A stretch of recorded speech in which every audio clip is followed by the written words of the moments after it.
I want to thank Neil Cavuto for conducting an interview with a presidential candidate and not, yes, you heard me right, and not bringing up Rush Limbaugh, Sandra Fluke, Bill Maher, and Sarah Palin.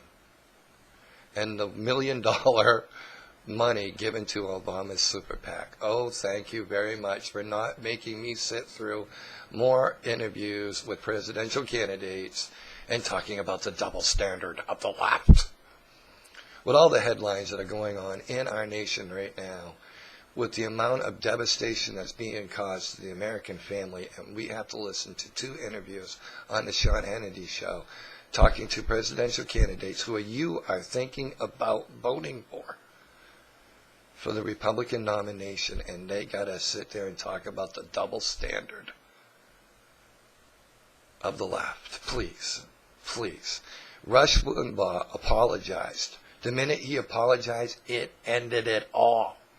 This is just a load of freaking crap and a pure distraction from what really is important, and that's electing the Republican candidate to run up against Obama.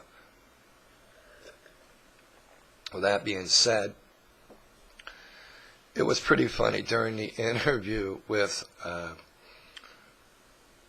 Mitt Romney. You're going to have to forgive me because this is just flooring me. There's so much to think about within this interview that I could actually rip apart that it's not even funny. First of all, it was funny when Neil brought up the fact that they were floating out there Rick Perry with Newt Gingrich. I knew Mitt Romney might be thinking about a vice presidential candidate. And then Neil goes, somebody who's like a real conservative. Oh, wait a minute. I don't mean not saying you're not a conservative. So Mitt didn't take that very well. You mean someone like the right of me, or like Rick Santorum, somebody who voted to fund Planned Parenthood? And I'm thinking, you got to be serious here. Are you totally serious? You really want to bring that one up?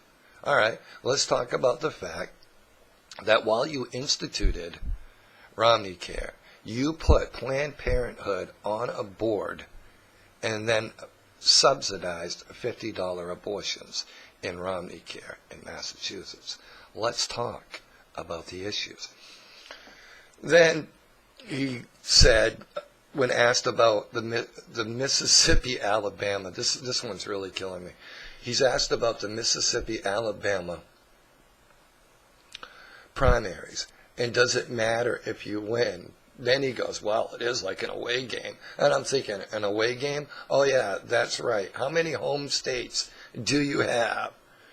He won in the home state of New Hampshire. He won in the home state of Massachusetts. He'll win in the home state of Michigan. Come on, police. How many freaking home states do you have? An away game. And then he goes, well, John McCain never won Mississippi or Alabama. And I'm thinking, yeah, and John McCain never won the general election. Then he states, because this is the headline from the article I got it from, I actually have the interview linked up with this.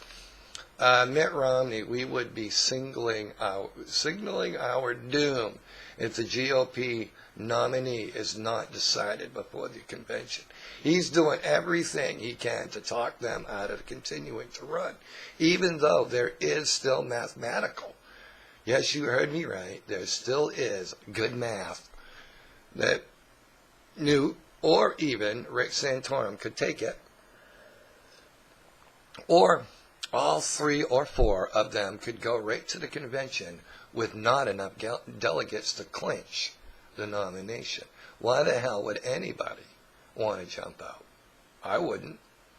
But, I mean, I wouldn't if I was Mitt, I was Rick.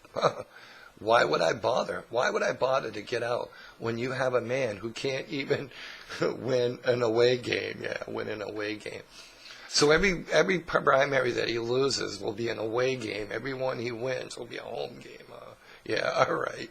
I guess there's some logic there somewhere. Yeah, liberal. Oh, no, sorry. Moderate progressive logic.